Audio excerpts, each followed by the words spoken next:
വാസ്തവത്തിൽ ജീവിതം അനുഭവിച്ച് ആസ്വദിച്ച് അനുഭൂതികളോടെ ജീവിക്കുന്നത് അല്പം ഭക്ഷണം ഉണ്ടാക്കുന്ന കർഷകർ മാത്രമാണ്. ബാക്കി ഫാക്ടറിയിലൊക്കെ ജോലിക്ക് പോകുന്നവരുടെ കാര്യം നിങ്ങളൊന്ന് അവരെ ഒന്ന് ഒബ്സർവ് ചെയ്യണം, അവരുടെ ജീവിതം ഒന്ന് ശ്രദ്ധിക്കണം. എണ്ണിച്ചുട്ട അപ്പം പോലെ മാസം അവസാനം 20,000, 30,000, 50,000, 1,00,000 കിട്ടിയാലും അടുത്ത 1-ാം തീയതിക്ക് മുമ്പ് അതൊക്കെ തീരും. കാരണം അതിനനുസരിച്ചുള്ള വീടവും മേടിക്കും, അതിനനുസരിച്ചൊരു വണ്ടി മേടിക്കും, അതിനനുസരിച്ചുള്ള സ്കൂളിൽ കൊണ്ട് കുട്ടികളെ ചേർക്കും. എന്ത് കിട്ടിയാലും മതിയാവാത്ത നല്ല ഭക്ഷണം കഴിക്കുക, അതല്ലേ ഈ ജീവിതത്തിൽ ആദ്യം വേണ്ടത്. രുചികരമായ ആഹാരം നല്ലൊരു തൃപ്തിയോടെ, അതിനൊരിക്കലും സാധിക്കാത്തവരാണ് തൊഴിൽ മേഖലയിലുള്ളവർ, വ്യവസായ മേഖലയിൽ, വ്യാപാര മേഖലയിലൊക്കെ ഉള്ളവർ.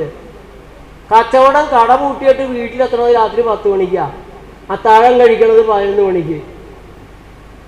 ആരോഗ്യം തകരാൻ വേറൊന്നും വേണ്ട. ഇപ്പം നിങ്ങളെല്ലാം സ്വർഗീയ ജീവിതം നയിക്കുന്നവർ, പക്ഷെ നിങ്ങൾക്കത് അറിയില്ല. നിങ്ങളുടെ ഈ ജീവിതമാണ് ഏറ്റവും നല്ല ജീവിതം, ഏറ്റവും സുന്ദരമായ ജീവിതം. മനുഷ്യൻ ജീവിക്കേണ്ടത് ഇങ്ങനെയാണ്. കാലത്തെ ബസ് കയറി കണ്ണൂർ പോവുക, വൈകിട്ട് ഇടിയും കൊണ്ട് കണ്ണൂരിൽ നിന്ന് ഇവിടെ വരിക, 10,000 രൂപ ശമ്പളം കിട്ടും. വീട്ടിലിരുന്ന് 1000 രൂപ കിട്ടുന്നതാണ് അതിനേക്കാളും നല്ലത്. അതുകൊണ്ട് ഒരു കാർഷിക ജീവിത വൃത്തിയുടെ സൗന്ദര്യം എന്താണ് എന്നുള്ളത് ആ വൃത്തിയിൽ നിന്ന് അകന്നു നിൽക്കുമ്പോൾ മാത്രമേ മനസ്സിലാവുള്ളൂ. കണ്ണുള്ളപ്പോൾ കണ്ണിൻ്റെ വില മനസ്സിലാവില്ല.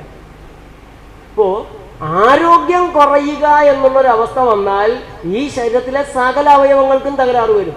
സകല അവയവങ്ങളുടെയും പ്രവർത്തനത്തിൽ മോശമാകും. അതിന് ഓരോന്നിനെ നന്നാക്കാനോ തിരുത്താനോ നടന്നാൽ നിങ്ങൾ തകരും. അതിന് പകരം ആരോഗ്യത്തെ ശരിയാക്കുക. ഉറക്കം 8 മണിക്കൂർ തുടങ്ങി 10 മണിക്കൂർ ആക്കിയേ കുറച്ച് ദിവസത്തേക്കെങ്കിലും നിങ്ങളുടെ ശരീരത്തിന് ആരോഗ്യകരമായ പെട്ടെന്നുണ്ടാകുന്ന അപകടങ്ങളിൽ, പെട്ടെന്നുണ്ടാകുന്ന അസ്വസ്ഥതകളിൽ മരുന്നുകൾ ഉപയോഗിക്കുന്നതിലൂടെയാണ് പലരും ആന്തരാവയവങ്ങളെ തകർത്തെടുക്കുന്നത്.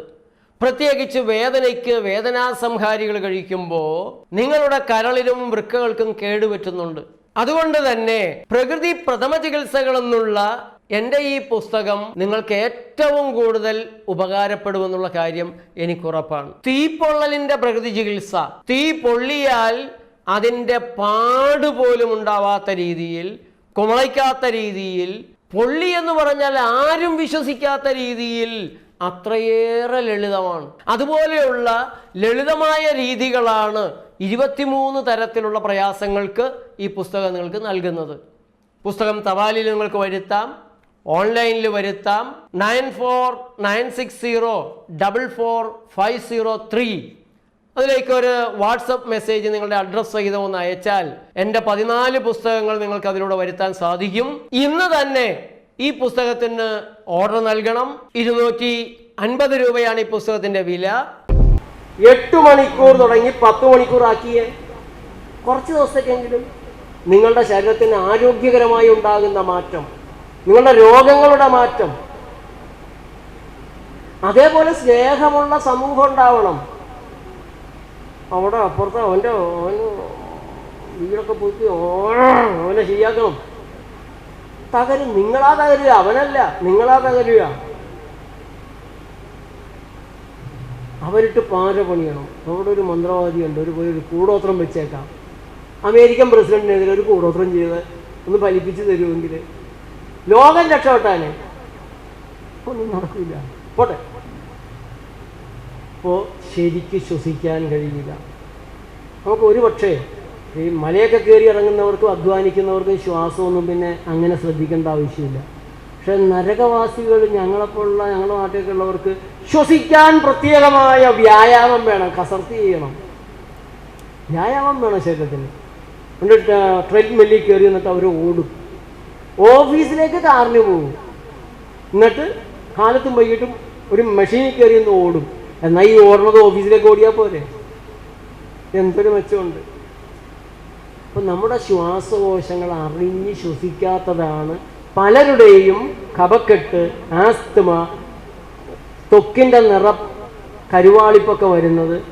പലരുടെയും ഉന്മേഷം കുറയുന്നതിന് കാരണം ശരിക്കും ശ്വസിക്കാത്തതാണ്. ആരോഗ്യത്തിൻ്റെ, ഉന്മേഷത്തിൻ്റെ, ഉത്സാഹത്തിന്റെ ഊർജ്ജസ്വലതയുടെ അടിത്തറ ഈ ശ്വസനമാണ്. അതുകൊണ്ടാണ് രാവിലെ തുടങ്ങി പാതിര വരെ പണിയെടുത്തിരുന്ന നമ്മുടെ കാരണവന്മാര് നല്ല ആരോഗ്യത്തോടെ പയറുമണി പോലെ നടന്നിരുന്നു. ഇപ്പോ റബ്ബർ ഷീറ്റ് വളർന്ന് കാശും മേടിച്ച് ഫോണും ചെയ്ത് കാറിൽ നടക്കണം നമ്മുടെ ആളുകൾ പ്രമേഹം, പ്രഷർ, കൊളസ്ട്രോൾ, ഹൃദ്രോഗം, കിഡ്നി തകരാറിനും കൂടെ മരുന്ന് മേടിച്ച് ഒരു 6 മാസം കൂടി കഴിഞ്ഞ് ചത്തുപോവുകയാണ്. ഏറ്റവും അടിസ്ഥാനപരമായിട്ട് ആരോഗ്യത്തെ നിലനിർത്താൻ ശ്വസനം നേരെയാക്കണം. അധ്വാനമാണ് ഏറ്റവും നല്ലത്. അതിന് ഭാഗ്യമില്ലാത്തവർക്ക് യോഗയോ തൈഷിയോ എയറോബിക്സോ ജിമ്മോ, ജിം അത്ര നല്ലതല്ല, പലതുകൊണ്ടും അതുപോലെ ആലോചിച്ചാൽ മതി. അതുപോലെ വെള്ളം, വെന്ത വെള്ളം വേണ്ട തീയിൽ വെച്ച് കൊന്ന വെള്ളം വേണ്ട, വെന്ത വെള്ളം വേണ്ട തീയിൽ വെച്ച് കൊന്ന വെള്ളം വേണ്ട, മിത്രാണുക്കളൻ ജീവവായുവൻ കൊന്ന വെള്ളം വേണ്ട. ഞങ്ങൾ പച്ചവെള്ളമേ കുടിക്കൂ. 42 വർഷങ്ങളായി രോഗമില്ലാതെ പറന്നു നടക്കാൻ പച്ചവെള്ളമേ കുടിക്കൂ. രസമോ സൂപ്പോ കഞ്ഞിവെള്ളമോ അത് കുടിക്കും. പക്ഷെ പച്ചവെള്ളം, അയ്യോ പച്ചവെള്ളത്തിൽ നിന്ന് രോഗാണുക്കൾ, കീടാണു. ബോധം കെട്ടി കിടക്കുന്ന ആളുടെ മുഖത്ത് പച്ചവെള്ളം കയറി ഒഴിക്കരുത്, തിളച്ച വെള്ളം തന്നെ ഒഴിച്ചേക്കണം. ഏതാ ബോധം കെട്ടി കിടക്കുന്ന ആളെ എണിപ്പിക്കാൻ പറ്റിയത്? പച്ചവെള്ളം. ഈ കേരളത്തിലല്ലാതെ തിളപ്പിച്ചാറ്റിയ വെള്ളം കിട്ടുന്ന ഒരു സ്ഥലം പറ ഭാരതത്തിൽ. ഉത്തരേന്ത്യയിൽ എവിടെ ഏത് ഹോട്ടലിൽ പോയാലും പച്ചവെള്ളം കൊണ്ടുവന്ന് വയ്ക്കും. ഏത് വീട്ടിൽ ചെന്നാലും, ആദിവാസി വീടൊക്കെ ആണെങ്കിൽ ആ വീടിൻ്റെ മുകളിൽ ഒരു മടുക്ക ഉണ്ടാവും. അതിൽ നീളത്തുള്ളൊരു ഗ്ലാസ് നീളത്തിൽ ഇങ്ങനെ ഒരു കമ്പുമായിട്ട് അതിൽ നിന്ന് കോരി കപ്പുണ്ടാവും അവിടെ. എല്ലാവരും വന്ന് ഇങ്ങനെ കുടിച്ചുകൊണ്ടേയിരിക്കും. ഈ തമിഴ്നാട്ടിൽ പോയാൽ തിളപ്പിച്ചാറ്റിയുള്ള മലയാളിക്ക് വിദ്യാഭ്യാസമുണ്ട്, വിവരമുണ്ട്. മലയാളിക്ക് വിദ്യാഭ്യാസമുണ്ട്, സ്കൂളിൽ പോയിട്ടുണ്ട്, പാഠപുസ്തകങ്ങൾ എഴുതി വച്ചിരിക്കുന്നു. അണുനശീകരണം വരുത്തിയ, തിളപ്പിച്ച് അണുക്കളില്ലാന്ന് ഉറപ്പുവരുത്തിയ വെള്ളമേ കുടിക്കാവൂ. കൊറോണ വന്നപ്പോൾ പറഞ്ഞു തിളപ്പിച്ചാറ്റിയ വായു തന്നെ ശ്വസിക്കണം, സ്റ്റെറിലൈസ് ചെയ്ത വായു ശ്വസിക്കണം, മൂക്ക് മൂടണം, മൂക്ക് നേർത്തിക്കളയണം, കുറച്ച് ഒരു ലോഡ് മണ്ണിറക്കി മൂക്കൊക്കെ നേർത്തിക്കളയണം, മരമണ്ടം മാസ്കും വെച്ച്. ഇത് പറഞ്ഞതിന് എൻ്റെ പേരിലൊരു പുതിയ കേസും കൂടെ വന്നിട്ടുണ്ട്. മരമണ്ടം മാസ്കും വെച്ച് ശുദ്ധവായു ശ്വസിക്കാതിരിക്കണം കൊറോണ വരാതിരിക്കാൻ. എന്നിട്ട് വരാതിരുന്നോ? തലയ്ക്ക് വട്ടാണ്, നിസ്സാര വട്ടൊന്നുമല്ല. നേരെ ചൊവ്വേ നന്നായി ശ്വസിക്കുക. സ്വർഗതുല്യമായ സുന്ദരമായ ഇവിടുത്തെ വായുവിനൊരു മധുരമുണ്ട് കേട്ടോ, നിങ്ങളുടെ വെള്ളത്തിനൊരു മധുരമുണ്ട്. ആ വെള്ളത്തിന്, നിങ്ങളുടെ വെള്ളത്തിൻ്റെ മധുരം മനസ്സിലാവണമെങ്കിൽ നിങ്ങൾ എറണാകുളത്ത് വന്നിട്ട് അവിടെ കിട്ടുന്ന വെള്ളമൊന്നും എടുത്ത് കുടിക്കണം.